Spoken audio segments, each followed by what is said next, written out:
राम, सीता और लक्ष्मण वनवास का जीवन बिताने लगे। वे अलग अलग आश्रमों और वनों में जाते, ऋषियों की सेवा करते और साधु संतों की रक्षा करते। सबसे पहले वे चित्रकूट में रहे। वहीं भरत उनसे मिलने आए थे और खड़ाऊं लेकर लौटे थे। कुछ समय बाद तीनों दंडक वन पहुंचे। यह स्थान राक्षसों से भरा हुआ था। रास्ते में उनकी भेंट अनेक ऋषि मुनियों से हुई, जिन्होंने राम से रक्षा की प्रार्थना की। इसी वन में एक घटना हुई। एक राक्षसी शूर्पणखा राम के पास आई। वो राम पर मोहित हो गई और उनसे विवाह का प्रस्ताव करने लगी। राम ने हंसते हुए कहा, मैं तो सीता का पति हूं, तुम मेरे भाई लक्ष्मण से कहो।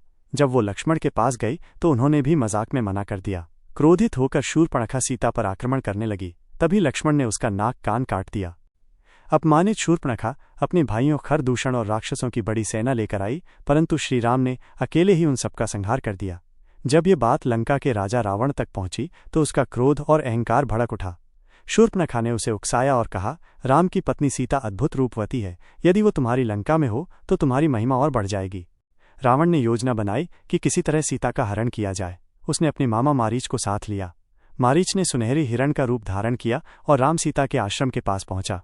सीता उस सुंदर हिरण को देखकर मोहित हो गईं और राम से कहा, यह हिरण कितना सुंदर है, आप इसे पकड़कर लाएं।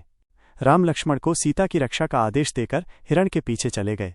जब राम ने बाण चलाकर हिरण को मारा तो मारीच ने राम की ही आवाज में, हा लक्ष्मण, हा सीता, पुकारा। सीता घबरा गईं और लक्ष्मण से बोलीं, तुरंत जाओ, राम संकट में है। लक्ष्मण ने बहुत समझाया कि ये मायाजाल है, पर सीता ने जिद की।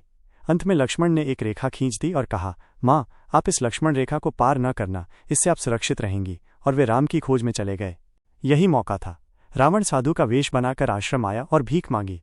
सीता ने जब लक्ष्मण रेखा पार कर दी तभी रावण ने अपना असली रूप दिखाया और सीता का हरण कर आकाश मार्ग से लंका ले गया। जंगल में लौटे राम और लक्ष्मण सीता को खोजते खोजते व्याकुल हो उठे।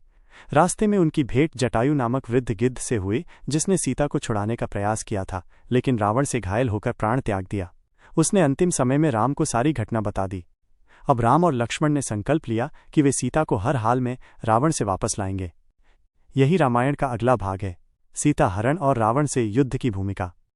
अगले पाठ के लिए चैनल को सब्सक्राइब करें और उन्हें शेयर करो, जिन्हें रामायण को सरलता से जानना है और भगवान श्री राम के जीवन का अध्ययन करना है। और प्रेम से बोलिए, जय श्री राम।